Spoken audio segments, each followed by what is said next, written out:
In this video, we're going to break down how to save audio messages on your iPhone. Okay, you're probably wondering where your voice messages disappear after you listen to them. So let's go step by step right here. First, what you're going to want to do is open the Settings app, scroll all the way to the Apps section, and tap on Messages.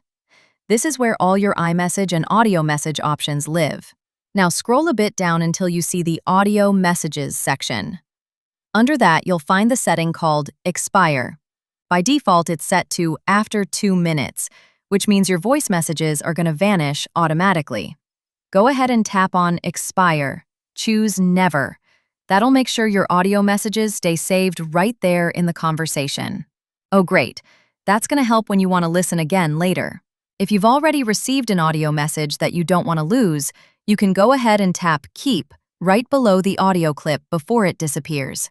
That'll lock it into your chat permanently.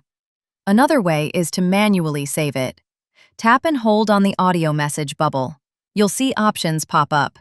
Choose Save to Voice Memo or Save to Files.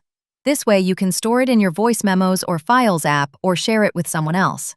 You can also link up your iCloud Drive or use AirDrop to save it directly to your Mac. That's pretty bright and smart if you're keeping backups or want to edit them later. Make sure you keep your storage adequate, since saved audio files can take up some space over time. If needed, you can go after cleaning old ones manually. Anyways, that's it. Now you can make up your iPhone to keep those important voice messages forever. Whether it's a friend, a family member, or a funny clip you just gotta keep. If you have any other questions, go ahead and ask below. I'd be happy to help you out right here.